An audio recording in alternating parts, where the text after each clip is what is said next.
Assalamualaikum. Apakah kamu Sari? Bu Tika melihat sosok Arini. Maaf, dia sedang menjilati darah menstruasinya sendiri. Di atas kasurnya, menghadap ke sebuah tembok, dan dia menari. Menari dengan lembut sambil nembang, seolah dia adalah seorang sinden. Malam itu, Sari diperkosa oleh 17 pria bejat, tanpa henti, tanpa jeda. Sampai akhirnya apa yang ditunggunya tiba. Sari mati saat itu juga.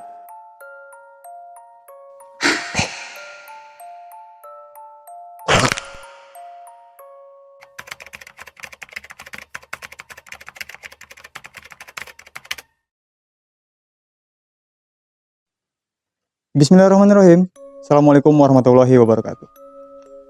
Selamat datang di channel Samawe. Namanya Sari, wanita lugu yang menjadi korban perdagangan manusia. Dan akhirnya dia meninggal setelah diperkosa oleh 17 pria dengan kejam di rumah bordil. Kalau teman-teman nggak tahu rumah bordil, sebut saja sekarang lokalisasi. Akhirnya Sari meninggal dengan rasa dendam yang membuatnya menjelma menjadi kuntilanak hitam setelah dia bersekutu dengan sosok atau seorang dukun jahat yang bernama Kasno. Semenjak kematiannya tahun 1969, yang awal mulanya Sari meninggal dengan penuh dendam dan melakukan perwujudan menjadi kuntilanak merah karena dendamnya, akhirnya dia menjelma menjadi kuntilanak hitam setelah bersekutu dengan dukun jahat bernama Kasno yang menjanjikan bahwa Kasno bisa memberikan bantuan untuk melakukan balas dendam kepada 17 orang laki-laki yang memperkosanya saat itu. Ya, Sari. Saat ini Sari sudah bersemayam di sebuah hutan di daerah Garut setelah 14 tahun merasuki sosok tubuh wanita. Dalam cerita ini, saya menyamarkan nama tokoh dan lokasi untuk kepentingan privasi para pelaku. Cerita ini saya bacakan berdasarkan cerita dari seseorang. Sebut saja namanya Jero. Saya ambil dari tulisan media sosial di platform X dengan nama @Jero_point. Saat itu Jero sedang di Bandung. Pada saat di Bandung, Jero dikontak oleh seniornya yang kebetulan saat itu sedang di Garut. Seniornya bilang, "Jero, tolong merapat ke Garut. Saya butuh bantuan kamu saat ini." Karena Jero manut dengan seniornya dan merasa itu sangat penting, akhirnya Jero memutuskan berangkat saat itu juga dari Bandung menuju ke Garut. Senior Jero, sebut saja dia Kang Arya. Jero menuju ke Garut bermodalkan Google Maps yang dikirim oleh Kang Arya. Kurang lebih sekitar pukul 10 malam, Jero sampai di sebuah desa di daerah Garut. Lumayan dalam, lumayan pelosok, gelap gulita di desanya. Setelah sampai di sebuah rumah sesuai dengan titik Google Map yang dikirim oleh Kang Arya, Jero disambut Kang Arya. Lalu Jero langsung diajak masuk ke rumah dan diajak ke sebuah kamar.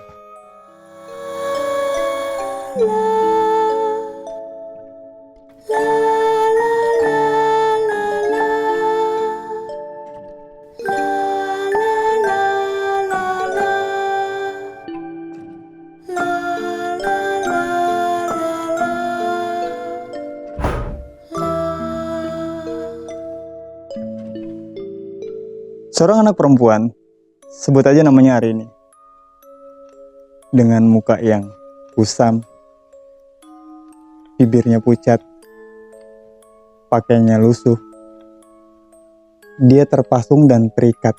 Kaki serta tangannya terikat di ranjang. Matanya kosong menatap ke langit-langit. Di samping ranjangnya berdiri seorang ibu. Sebut saja Tika. Bu Tika bilang ke Kang Arya, "Tolong anak saya. Sudah 1 minggu anak saya nggak mau makan. Sudah 1 minggu anak saya ngamuk-ngamuk terus. Tolong anak saya. Tolong Arini, Mas. Tolong."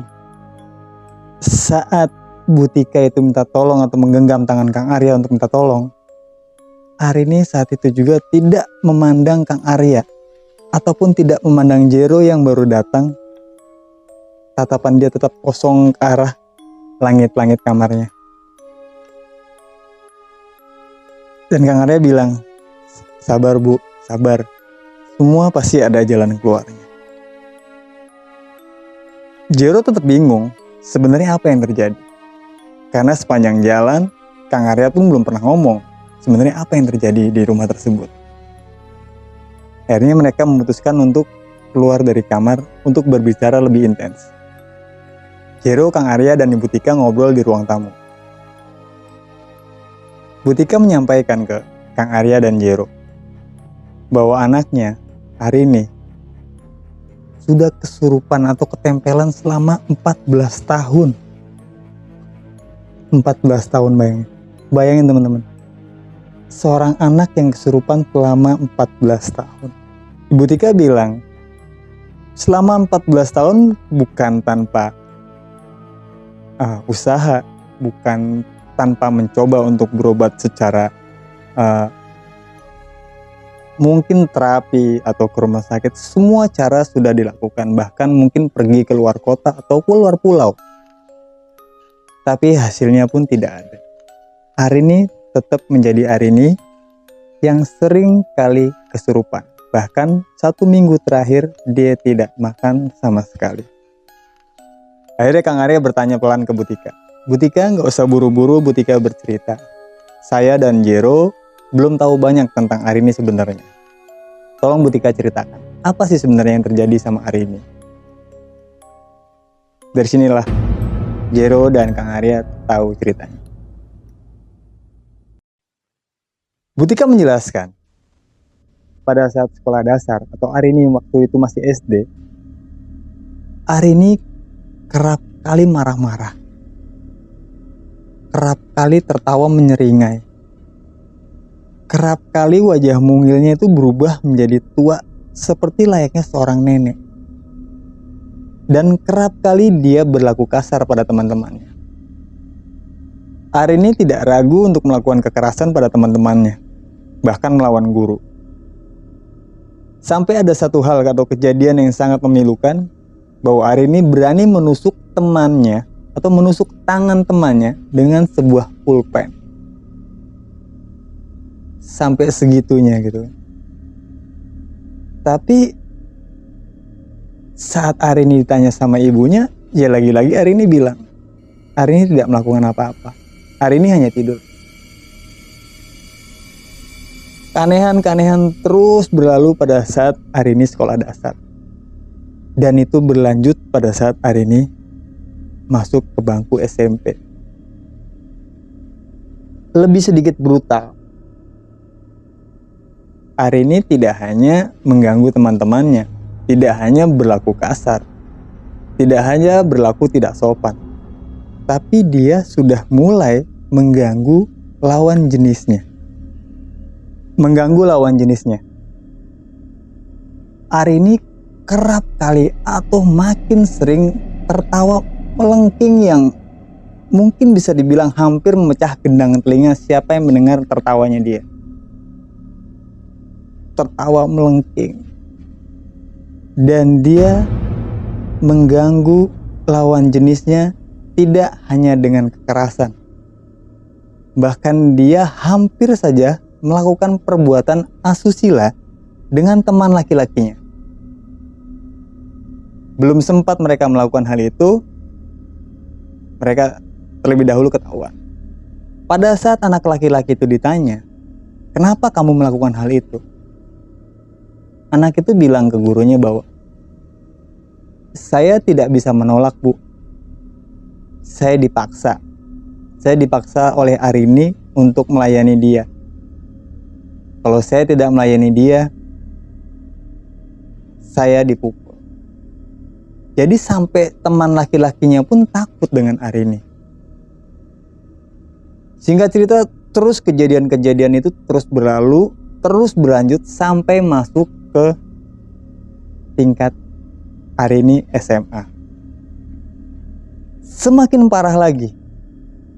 Mulai masuk SMA, Arini semakin jorok. Semakin tidak pernah mandi. Badannya bau. Bahkan tampak seperti seorang nenek-nenek itu bukan hanya sekilas-sekilas. Hampir sering dia lebih terlihat seorang nenek dibanding seorang Arini seperti biasanya. Melakukan perlawanan dan tindak kekerasan ke teman serta gurunya itu bukan hanya 1-2 kali. Sering sekali. Orang tuanya pun dipanggil, dinasehati. Tapi kerap kali Arini bilang ke ibunya bahwa Rini tidak melakukan apa-apa, Bu. Rini hanya tidur. Rini hanya ingat, Rini hanya sering tidur di kelas, Bu. Rini tidak pernah melakukan apa-apa. Ya, sontak seorang ibu mendengar penjelasan dari anak, juga tidak 100% menerima penjelasan dari pihak sekolah. Tapi biar bagaimanapun, ketidaknyamanan guru dan teman-temannya membuat Arini semakin terisolasi dengan kondisinya tersebut. Akhirnya berembuklah orang tua Arini dengan para guru. Saat itu Bu Tika diharapkan atau dimohon untuk membawa Arini pulang dan tidak melanjutkan lagi pendidikan di sekolah tersebut. Karena guru-guru itu menganggap bahwa Arini sudah tidak bisa mengikuti kegiatan belajar mengajar dan kegiatan bersosialisasi. Menurut guru-guru tersebut, percuma Arini ada di sana, karena Arini tidak dapat apa-apa. Hasil dengan terpaksa, Arini putus sekolah saat itu. Iya, walaupun Arini putus sekolah, tapi ternyata ada hikmah di balik putus sekolahnya Arini. Bu Tika yang biasanya punya jarak dengan Arini, akhir-akhir ini dia jauh lebih dekat. Dia jauh lebih intim dengan anaknya. Dari situlah Bu Tika paham apa sebenarnya yang terjadi pada Arini. Saat Arini hari-hari di rumah, keanehan mulai terjadi lagi. Mulai melihat gelagat Arini yang aneh-aneh lagi di rumah. Kadang Bu Tika sering lihat Arini itu manjat-manjat pohon di belakang rumah. Naik-naik genting rumah. Itu sangat sering. Ditambah dengan tertawa melengking khasnya dia dan wajahnya menyerupai seorang nenek. Dan bahkan ada kejadian yang mungkin agak sedikit miris kesininya. Saat itu Bu Tika berniat untuk membangunkan Arini di pagi hari. Begitu Bu Tika mengetok pintu kamar Arini dan membukanya, Bu Tika melihat sosok Arini. Maaf, dia sedang menjilati darah menstruasinya sendiri. Amisnya kayak apa coba? Arini tidak pernah mandi di rumah. Arini bau, Arini jorok. Dia kerjanya naik pohon, naik rumah, bahkan sampai ke menjilati darah menstruasinya sendiri. Itu kejadian jijik yang pertama. Berikutnya, Bu Tika menemukan momen saat itu dia baru saja memotong seekor ayam. Daging ayam itu masih segar. Bu Tika hendak memasukkan daging ayam itu ke kulkas dan sorenya untuk dimasak. Saat Bu Tika keluar rumah sebentar, lalu kembali lagi, alangkah kagetnya Bu Tika. Saat itu dia melihat Arini sedang makan daging ayam mentah. Semua kejadian-kejadian itu tidak pernah terlupakan oleh Bu Tika. Butika selalu menangis sepanjang hari karena Arini hampir setiap hari, bahkan setiap hari selalu kesurupan dengan tingkah atau pola yang berbeda-beda dan semakin aneh. Butika terus menangis, tapi dia tidak pernah berhenti untuk berusaha. Ratusan juta dia keluarkan untuk biaya berobat Arini. Dari satu paranormal ke paranormal yang lain, dari satu rumah sakit ke rumah sakit yang lain. Bahkan dia sampai mengunjungi beberapa paranormal yang posisinya di luar pulau. Uang ratusan juta itu bablas. Tapi bagaimana dengan Arini? Arini tetap saja Arini yang dirasuki oleh sosok yang sangat jahat. Alangkah kejinya lagi, seolah sosok ini sudah menasbihkan bahwa tubuh Arini adalah tempat bersemayamnya dia untuk selamanya. Itu yang mungkin membuat Arini hampir tidak pernah tersadar sebagai seorang Arini. Tapi kenapa Butika tidak menyerah? Butika bilang, saya selalu ada harapan. Saya selalu sadar dan selalu ada harapan bahwa di tubuh Arini yang ini, anak saya, masih ada Arini. Masih ada Arini yang sebenarnya.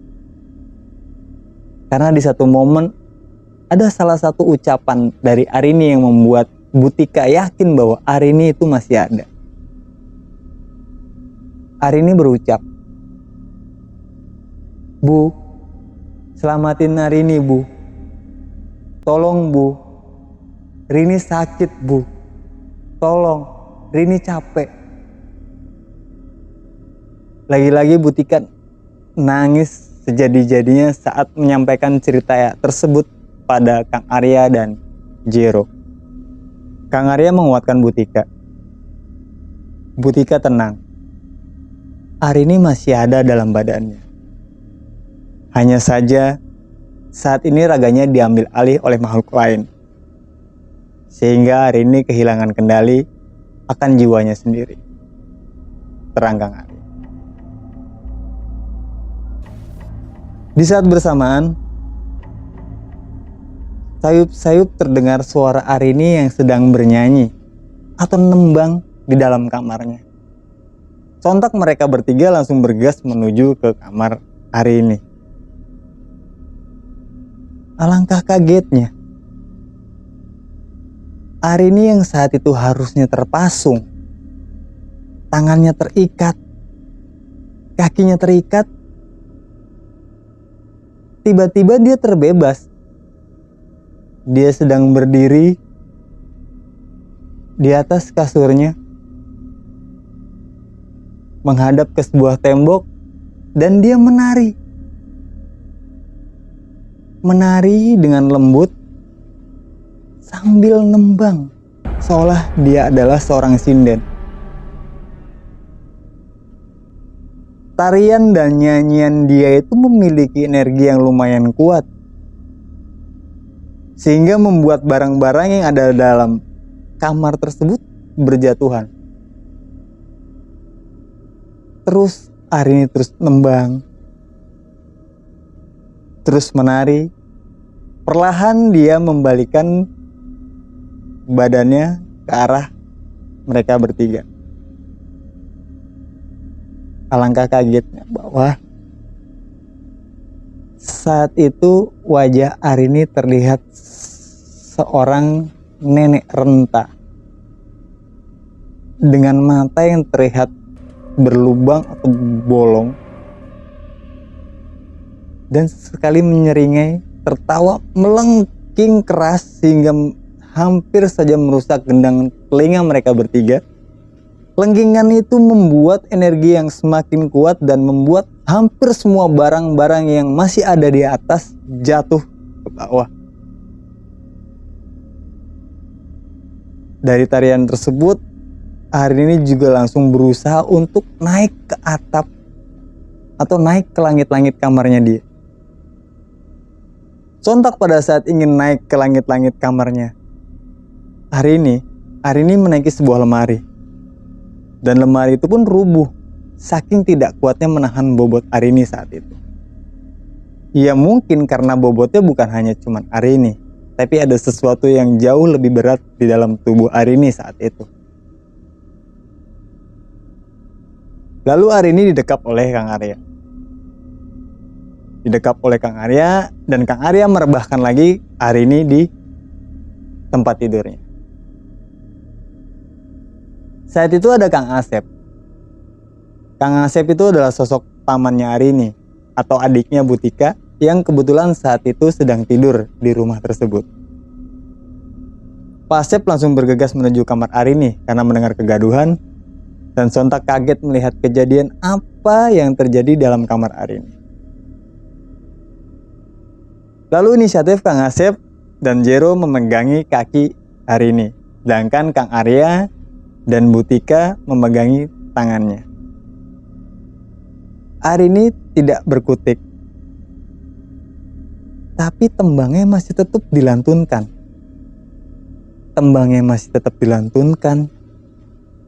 Kepalanya bergoyang dengan sontak perlahan. Lama-lama goyangan kepalanya makin lihai seperti tak bertulang. Karena kondisi seperti itu membuat Kang Arya takut, akhirnya Kang Arya memegang kepala Arini agar tidak cedera. Saat itu pula Arini langsung berkata, "Bu, ini Rini, Bu. Lepasin Rini, Bu. Sakit, Bu. Jangan dipegangi Rini, Bu." Saat itu Butika yang kondisinya sudah sangat lemas hampir saja terpedaya oleh Arini. Tapi tidak dengan Kang Arya. Kang Arya sontak langsung membentak, "Siapa kamu? Siapa kamu?" Arini langsung sebut lagi, Saya Rini. Saat itu juga Jero dan Kang Arya saling bertatapan, seolah mereka paham bahwa apa yang ada di dalam Arini atau yang diucapkan oleh Arini adalah bukan Rini yang sebenarnya. Alhasil Jero pun langsung membentak, "Kamu bukan Rini. Siapa kamu? Jawab." Rini itu lagi-lagi melengking. Ketawa melengking tinggi lagi. Dan akhirnya Kang Arya langsung mengucap atau melafalkan doa-doa yang dia yakini sembari jari telunjuknya memegang kening Arini dan bertanya, "Siapa kamu? Siapa kamu?" Dibentak terus sama Kang Arya. Arini langsung kejang. Badannya kejang, tertawa melengking keras, diam. Lalu dia mengucapkan satu kata,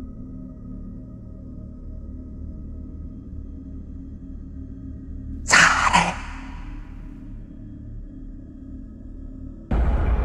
Setelah dia mengucapkan kata Sari, tubuh Arini langsung lemas dan jatuh pingsan. Makhluk dalam tubuh Arini sangat kuat. Karena diyakini bukan hanya makhluk, tapi ada peran manusia di belakangnya, yaitu ilmu hitam. Tidak ada cara lain untuk membebaskan Arini saat itu. Yang mungkin dalam pandangan Kang Arya dan Mas Jero, hanya ada satu cara untuk membebaskan Arini, yaitu dengan cara melakukan mediumisasi. Keesokan harinya, saat malam menjelang tiba lagi, Jero dan Kang Arya bersiap untuk melakukan ritual mediumisasi dengan mempersiapkan beberapa syarat. Mungkin ada kopi. Tidak dijelaskan oleh Jero syarat apa saja yang disiapkan. Tapi yang jelas saat itu Jero melakukan ritual mediumisasi tidak hanya sendiri, tapi melainkan dengan Kang Arya berdua. Jero sendiri tidak yakin untuk dapat melakukan mediumisasi ini dengan benar. Karena menurut Jero, pertemuan yang tadi malam dengan Sari itu sudah sangat menguras tenaga. Semua energi Jero terkuras dan seperti menimbulkan efek kapok mungkin ya kalau sampai ketemu lagi dengan sosok Sari. Tapi apa boleh buat, dia tetap harus lakukan itu untuk menyelamatkan hari ini. Akhirnya Jero dan Kang Arya memulai ritual tersebut. Mereka berdua duduk bersimpuh di depan barang-barang atau syarat untuk ritual tersebut dan membacakan mantra serta doa yang mereka yakini. Di tengah mereka membacakan doanya, mulailah tercium bebauan amis, lampu yang mulai redup dengan sendirinya, yang mungkin itu adalah tanda jika dia datang. Tapi Jero dan Kang Arya tidak begitu saja percaya dengan tanda-tanda apa yang mereka rasakan. Karena mereka yakini bahwa golongan tersebut memiliki tipu daya yang sangat tinggi. Minimalnya mereka bisa mengganggu pola pikir dari manusia. Saat bau amis itu mulai berasa lebih kuat, akhirnya Jero bertanya, "Assalamualaikum, apakah kamu Sari?"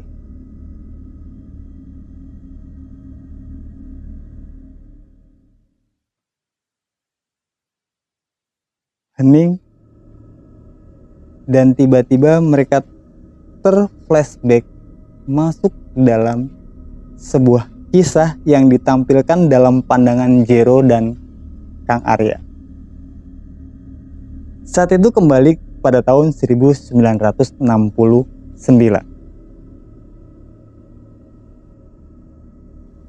Sebut saja seorang wanita namanya Sari. Tiba-tiba ada sebuah mobil yang berhenti di depannya.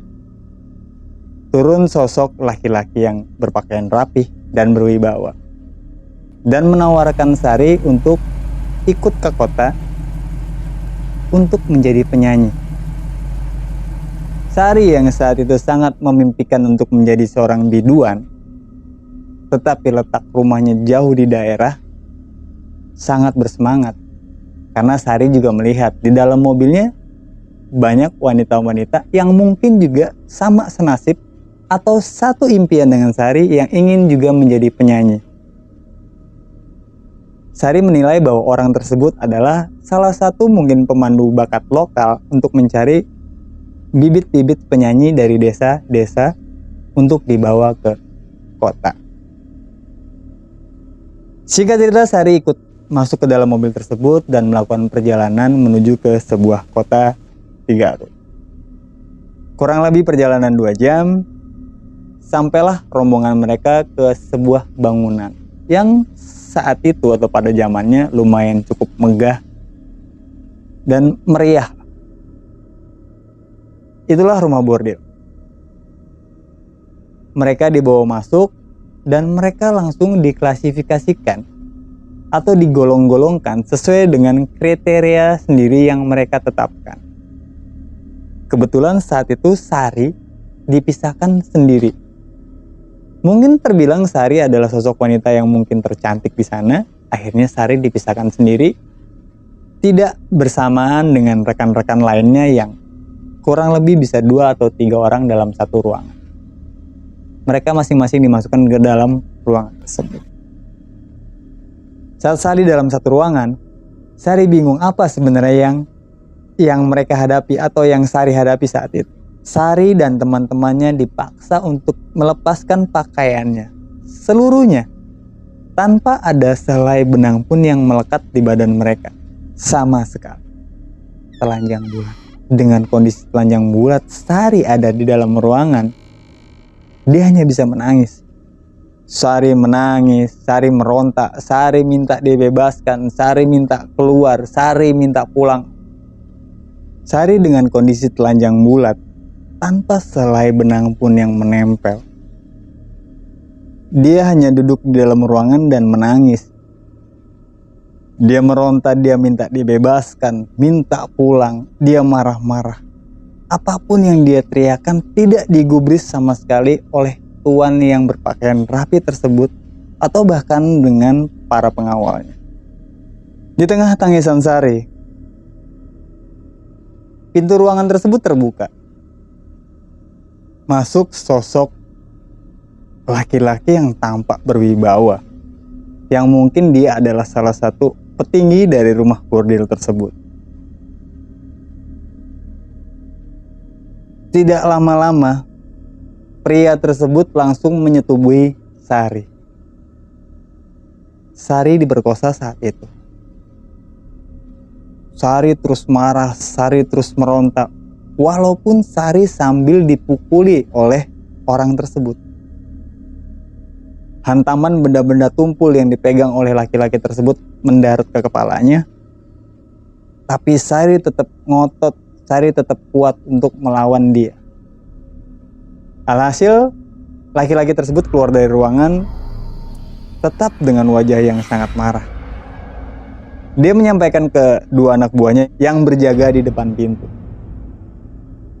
Tolong bereskan dia, hukum dia, siksa dia, sampai tidak ada lagi ucapan minta pulang, ucapan ya pokoknya tidak ada lagi penyesalan, tidak lagi ucapan, tidak ada lagi perlawanan, apapun itu kalian siksa dia sampai dia luluh. Ditinggallah si dua penjaga ini oleh seorang tuan tersebut. Bejatnya, dua sosok penjaga ini malah memanfaatkan Sari yang kondisinya saat itu sudah terkulai lemas. Kepalanya penuh darah yang habis dipukuli oleh benda tumpul oleh orang yang tadi. Lagi-lagi Sari diperkosa oleh dua penjaga tersebut. Setelah Sari diperkosa, Sari dicampakkan begitu saja di dalam ruangan. Dalam beberapa hari ke depan, Sari diberi makan tapi tidak mau makan. Diberi minum, Sari juga tidak mau minum. Nyaris seperti mayat hidup di dalam sebuah ruangan yang tidak memiliki atau tidak mengenakan pakaian sama sekali.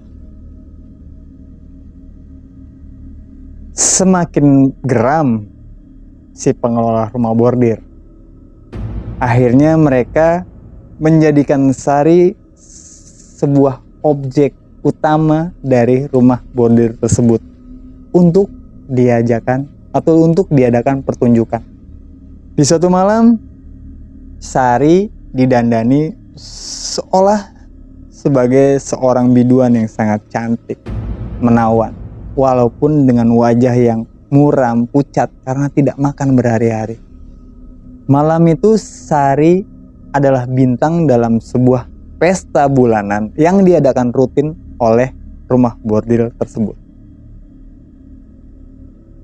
Malam itu Sari diperkosa oleh 17 pria bejat tanpa henti, tanpa jeda, sampai Sari mengalami pendarahan di alat vitalnya. Sari menangis di tengah kesakitan dan pendarahannya, seolah-olah hanya menunggu ajalnya datang. Sampai akhirnya apa yang ditunggunya tiba. Sari mati saat itu juga. Sari meninggal dalam kondisi yang sangat memprihatinkan. Amarah dan dendam membuat Sari meninggal dan menjelma menjadi sosok kuntilanak merah. Korin Sari seolah tidak terima dengan apa yang sudah terjadi pada dirinya dikala dia hidup. Dan rasa dendam pada diri Sari dituangkan dalam sosok kuntilanak merah yang berburu membalas dendam pada 17 pelaku pemerkosanya. Beberapa waktu berselang, rumah bordil tersebut sudah kembali ramai. momen itu ada satu pesta. Rumah bordil mendatangkan 3 penari impor, 3 penari luar negeri dari Jepang. Ada namanya, tapi kita sebut saja mereka wanita penghibur. 3 wanita penghibur didatangkan dari Jepang ini khusus untuk melaksanakan perayaan yang dilakukan oleh rumah bordil tersebut. Malam itu mereka menari di sebuah panggung yang lumayan besar. Mereka bertiga menari mengikuti dentuman musik, alunan musik. Mereka menari dengan lihai. Mereka menari dengan sangat lihai sampai membuat birahi laki-laki yang ada di sana tergugah. Di satu momen, salah satu wanita penghibur itu ternyata melakukan tarian yang lebih pintar, lebih gemulai, dengan ritme yang lebih cepat, gerakan yang sangat menggairahkan, gerakan yang sangat menggoda, sampai pada akhirnya 2 penari lainnya atau 2 wanita penghibur lainnya tidak sanggup untuk meladeni level tarian dari penari yang satunya atau wanita penghibur yang satunya. 2 wanita penghibur itu memilih untuk turun panggung karena mereka sadar mereka kalah pamor berdiri di atas panggung tersebut. Jadinya hanya satu penari yang terus melakukan tarian di atas panggung.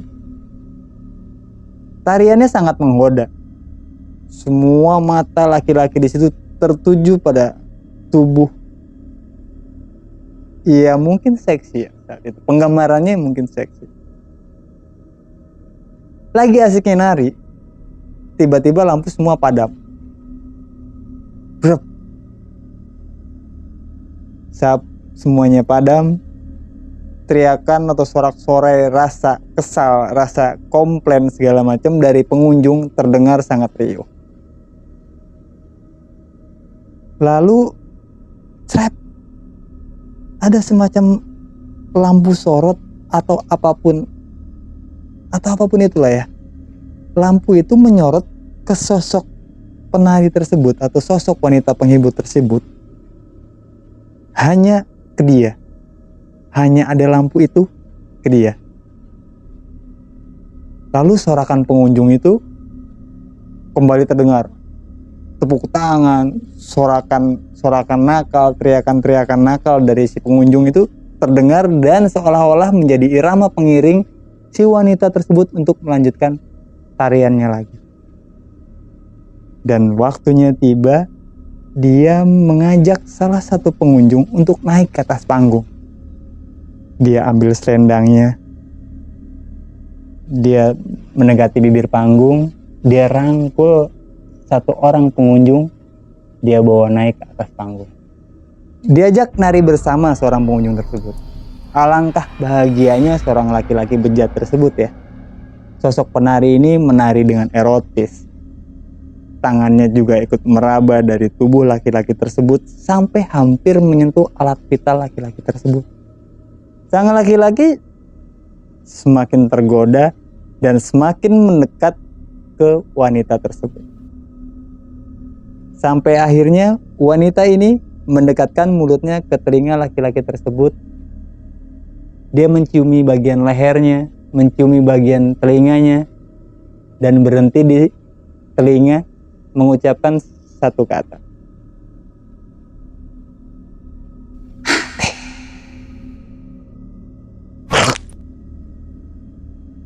Sontok kata mati itu dibarengi dengan terpelintirnya leher dari laki-laki tersebut dan dia mati di tempat. Pengunjung langsung lari berhamburan. Bubar pesta malam itu. Semua pesta bubar dan akhirnya si sosok perempuan yang tadi sang penghibur, dia lari dan terbang menuju ke langit-langit rumah bordir. Dan semua yang ada di bagian lantai 2 rumah bordir tersebut lari tunggang langgang keluar dari bangunan tersebut. Kejadian yang mirip seperti itu terjadi di beberapa hari ke depan. Seringkali pengunjung disakiti oleh perempuan-perempuan penghibur dari rumah bordil tersebut. Bahkan sampai ada yang meninggal. Alhasil rumah bordil tersebut jadi sepi. Benar-benar sepi pengunjung. Walhasil si pemilik usaha jadi kesal dan marah. Akhirnya dia memerintahkan anak buahnya atau centengnya untuk cari dukun terbaik se-Jawa Barat. Bawa dia ke sini. Dukun tersebut datang ke rumah bordil dan bicara dengan seorang tuan. Dukun tersebut bilang, kekuatan makhluk ini sangat dahsyat. Kamu harus lekas membasmi, membantai dan membunuh makhluk tersebut sebelum kamu dulu atau kamu terlebih dahulu yang dibunuh.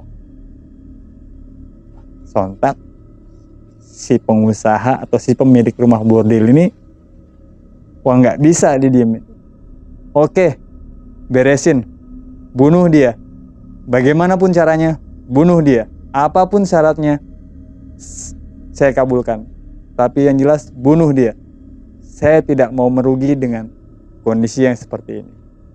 Karena rumah bordil cenderung sudah hampir tutup. Sebut saja Kasno, seorang dukun jahat yang terbilang memiliki ilmu yang sangat tinggi. Saat itu, Kasno adalah dukun tersakti di Jawa Barat pada masanya. Kasno memiliki syarat. Jika Anda ingin saya membunuh makhluk tersebut, tutup rumah bordil ini selama 3 hari. Dan beri saya satu ruangan untuk saya melakukan ritual. Dan tidak boleh ada satu orang pun yang berada di dalam rumah bordil ini. Tidak terkecuali Anda. Akhirnya sang tuan, itu hal sepele. Bukan uang yang diutarakan oleh Kasno, tapi hanya minta libur 3 hari atau rumah bordil ditutup 3 hari dan minta satu ruangan. Dipenuhilah syarat itu oleh sang tuan pemilik rumah bordil. Di 3 hari tersebut, Kasno tidak melakukan ritual pembunuhan pada makhluk yang dimaksud. Tapi Kasno tahu bahwa energi makhluk ini sangat besar dan dia tidak sanggup untuk membunuhnya. Kasno licik.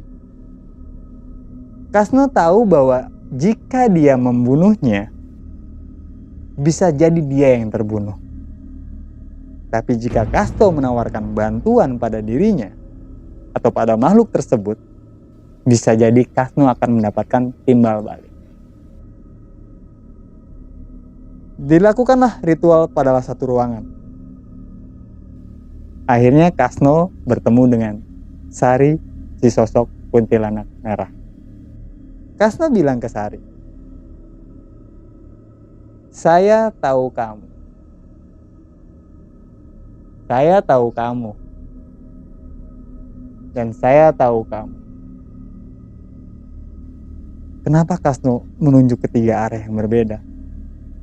Karena Sari tidak hentinya untuk berjalan dan terbang di langit-langit ruangan tersebut. Kasno bilang,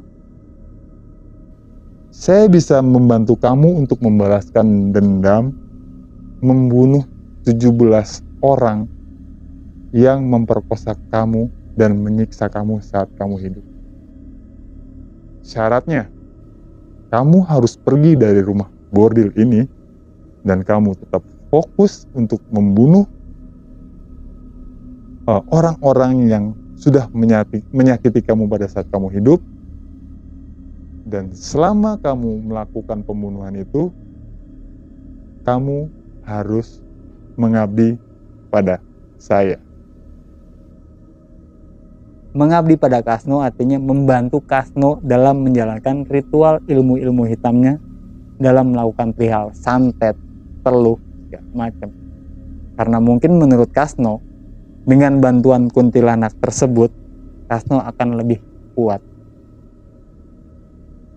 Akhirnya Sari setuju dengan syarat yang diajukan Kasno. Sari keluar dari rumah bordil tersebut. Sari fokus membunuh 17 orang itu satu-satu. Dan Kasno mencapai tujuan apa yang dia mau.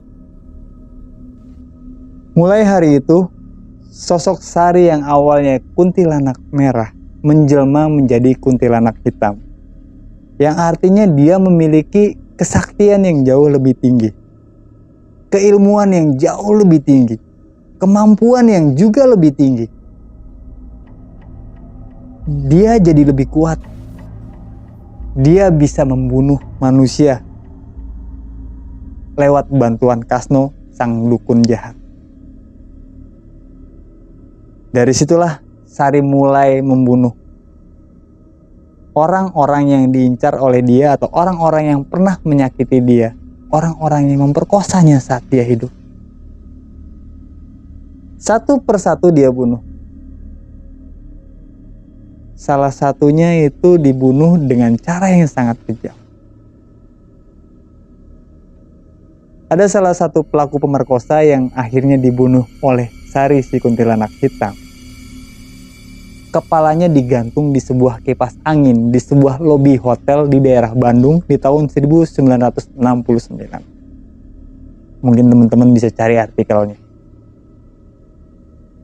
Sisa pembunuhannya dilakukan oleh Sari dengan cara yang tidak kalah brutal dan tidak kalah mengerikan. Tapi saya tidak akan jelaskan 13 atau sisa pembunuhan lainnya. Setelah masuk korban ke-14, Sari telah membunuh 14 laki-laki yang telah memperkosa dia. Sari berpikir 3 lagi orang yang harus dia bunuh. Tapi saat itu Kasno tahu, pada saat 17 orang itu sudah dibunuh oleh Sari, artinya pengabdian Sari selesai pada Kasno. Saat pengabdian Sari selesai pada Kasno, kekuatan Kasno mungkin akan melemah, akan berkurang. Dan itu sangat mengganggu bisnisnya Kasno saat itu. Dengan piciknya, Kasno coba menghambat aktivitas Sari membunuh target-targetnya. Sari punya 3 target lagi, dan itu dihalangi oleh Kasno. Agar pengabdian Sari ke Kasno bisa jauh lebih panjang. Tapi Sari pun paham kelicikan Kasno. Sari paham bahwa kesempatan dia untuk membunuh 3 targetnya lagi dihalangi oleh Kasno. Lalu Sari berpikir untuk membunuh Kasno. Karena Sari pikir Kasno itu manusia. Dan target-target itu pun manusia. Jika dia bisa membunuh target-target yang memperkosa dia itu dengan mudah, artinya dia pun bisa membunuh Kasno. Di satu waktu, Sari memanfaatkan Kasno yang notabene adalah dukun cabul. Sari menggoda Kasno, merayu Kasno, dan akhirnya Kasno terbuai. Kasno terlena. Dan akhirnya Kasno pun mati terbunuh oleh Sari. Caranya bagaimana mati? Sangat menggelikan. Karena alat vital Kasno digigit oleh Sari. Saat itu pula Kasno mati. Di momen Kasno mati, kekuatan Sari pun melemah. Sari tidak bisa membunuh 3 targetnya lagi. Berulang kali Sari mencoba untuk membunuh ketiga orang tersebut, tapi selalu gagal. Karena ketidakmampuan. Mungkin sudah tidak ada support Kasno di situ ya.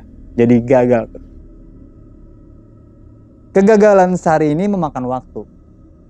Sampai akhirnya 3 target Sari mati dengan sendirinya karena sakit. Saat itu Sari bersumpah bahwa keturunan dari 3 orang yang telah memperkosa saya tidak akan pernah hidup tenang. Ya, itulah teman-teman. Jadi kalau kita bisa runut ceritanya Sari, kita runut lagi ceritanya Arini. Bisa dibilang Arini adalah salah satu keturunan dari 3 target Sari yang tidak berhasil dibunuh. Kisah ini ditulis oleh Zero Point dalam aplikasi X dengan akun @zeropoint. Terima kasih banyak Mas Zero telah mengizinkan saya untuk memaparkan lagi cerita dari kuntilanak hitam ini. Saya mohon maaf jika ada salah-salah kata dan sesuatu yang tidak nyaman didengarkan oleh telinga, karena salah datangnya dari saya dan kebaikan hanya punya Allah Subhanahu wa Ta'ala. Sekali lagi, terima kasih supportnya. Share video-video dari channel Samawe Adventure jika kalian berkenan. Kasih like juga kalian suka, komentar jika kalian ada masukan, dan kasih dislike jika kalian tidak suka. Terima kasih banyak, salam santai. Assalamualaikum warahmatullahi wabarakatuh.